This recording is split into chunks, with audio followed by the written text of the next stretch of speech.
আসসালামু আলাইকুম। আশা করছি যে যেখানে আছেন সবাই ভালো আছেন। আজ আপনাদের সামনে আবারও নতুন একটি রেসিপি নিয়ে হাজির হয়ে গেলাম। আজকের রেসিপি কাঁচকলার কোপ্তা কারি।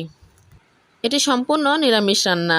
ভাত, রুটি, লুচি, পরোটা যেকোনো কিছুর সাথে যেকোনো নিরামিষ উপাদেয় বাচ্চা থেকে বড় সকলেই এই কোপ্তা কারি ভীষণ পছন্দ করবে। বিশেষ করে বাচ্চারা সবজি খেতে পছন্দ করে না বা চায় না। আর কাঁচকলা তো একদমই না। এইভাবে কোপ্তা কারি বানিয়ে দেয়া যায় তাহলে বাচ্চারা ভীষণ পছন্দ করবে। আসুন কাঁচকলা কোপ্তা কারি আমি কীভাবে তৈরি করব সেটা আপনার মাঝে এখন শেয়ার করব। কাঁচকলা কোপ্তা কারি বানানোর জন্য প্রথমে নিতে হবে কাঁচকলা। এখানে আমি কাঁচকলাটা কেটে ছোটো ছোটো টুকরো করে নিয়েছি। তার সঙ্গে নিয়েছি একটা মাঝারি সাইজের আলু কেটে। এবার আমি কাঁচকলা আলুটা সিদ্ধর জন্য বসিয়ে দেব।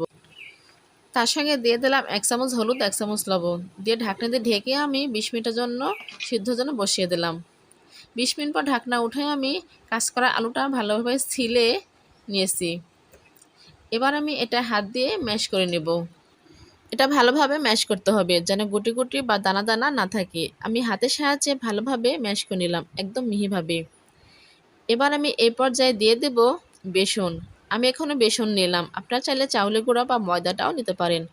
আমি প্রথমে বেসনের গুঁড়াটা অর্ধেক দিলাম, লাগলে আমি পরে আবারও দেব। এরপর যা দিয়ে দিলাম কাঁচামরিচ কুচি। আমি এখানে 3টা কাঁচামরিচ কুচি করে আসলাম সেটা দিয়ে দিলাম। তার সঙ্গে দিয়ে দিলাম হাফ চামচের মতো ধনিয়া গুঁড়া, হাফ চামচের মতো লাল মরিচের গুঁড়া, হাফ চামচের মতো হলুদের গুঁড়া, হাফ চামচের মতো জিরা গুঁড়া, হাফ চামচের মতো লবণ এবং হাফ চামচের মতো চিনি। সবগুলো উপকরণ দেওয়া শেষ। এবার আমি হাতের সাহায্যে ভালোভাবে এটা মাখিয়ে নেব। এখানে কোনো পানি ব্যবহার করব না। আমি যে উপকরণ দিলাম সেই উপকরণ দিয়ে এভাবে মাখিয়ে নিতে হবে। আমার এখানে আরও বেসন লাগবে।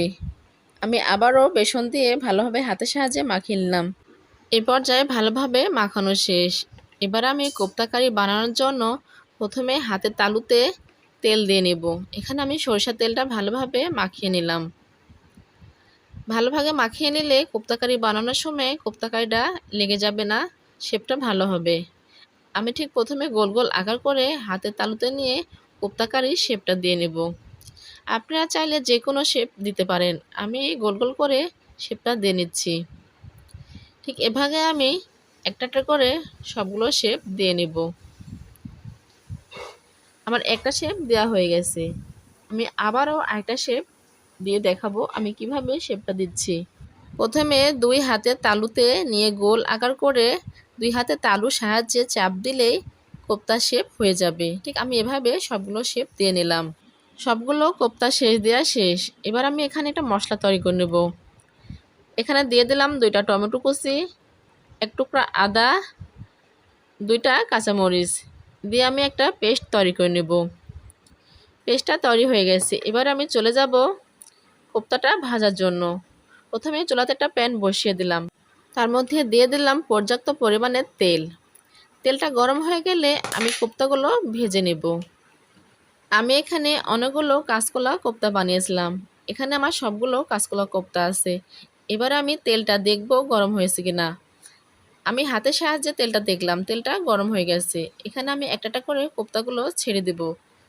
আমি এখানে চুলার জাল হাই হিটে রাখি নাই, মিডিয়াম হিটে রেখে আমি কোপ্তাগুলো ভেজে নেব। আমরা যখন কোপ্তাগুলো ভাজবো তখন আমাদের সবসময় খেয়াল রাখতে হবে চুলার জাল যেন হাই হিটে না হয়।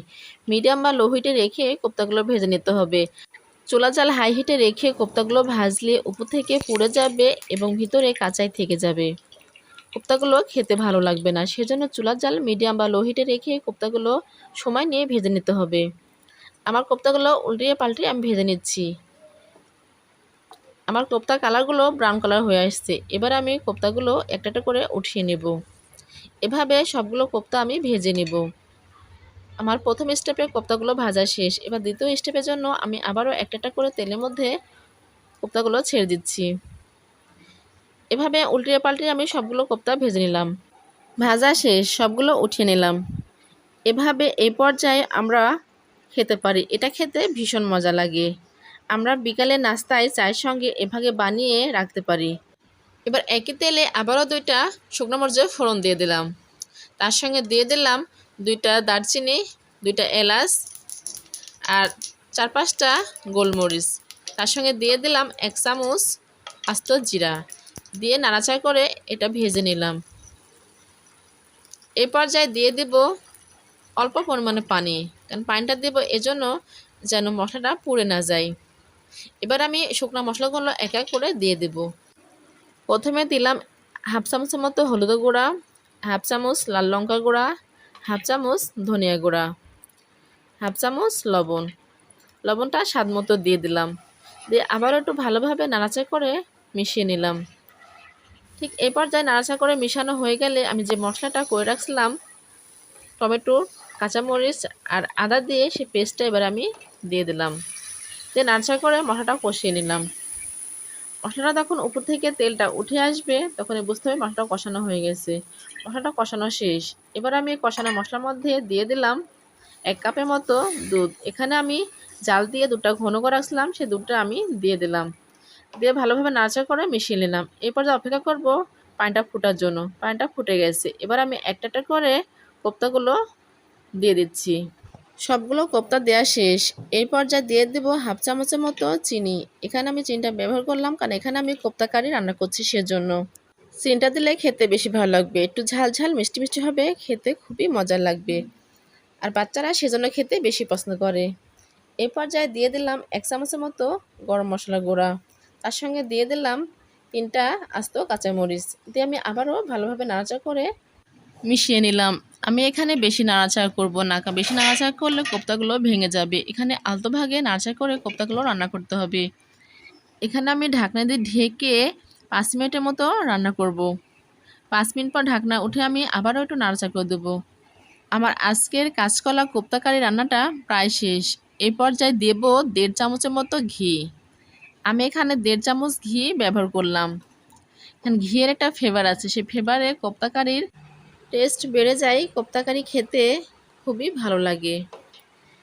কোপ্তা কারির সঙ্গে ঘিটা ভালোভাবে নাড়াচাড়া করে মিশিয়ে দিলাম। আমার কোপ্তা কারি রান্নাটা শেষ। এবার আমি পরিবেশন করব। আমি মনে করি আমার এই আজকে নিরামিষ কাঁচকলা কোপ্তা কারি রেসিপিটা আপনাদের সবার কাছে ভালো লাগবে। এভাবে রান্না করে বাসায় গরম ভাতের সাথে পরিবেশন করবেন, আপনাদের বাসায় সবাই মজা করে খাবে।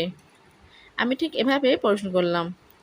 আমার আজকে কোপ্তা কারি রেসিপিটা যদি ভালো লাগে তাহলে বন্ধুরা লাইক, কমেন্ট, শেয়ার এবং সাবস্ক্রাইব করবেন। সাবস্ক্রাইব করে আমার এই চ্যানেলের সঙ্গে থাকবেন, আমি যেন আবারও নতুন নতুন রেসিপি নিয়ে আপনাদের মাঝে হাজির হতে পারি।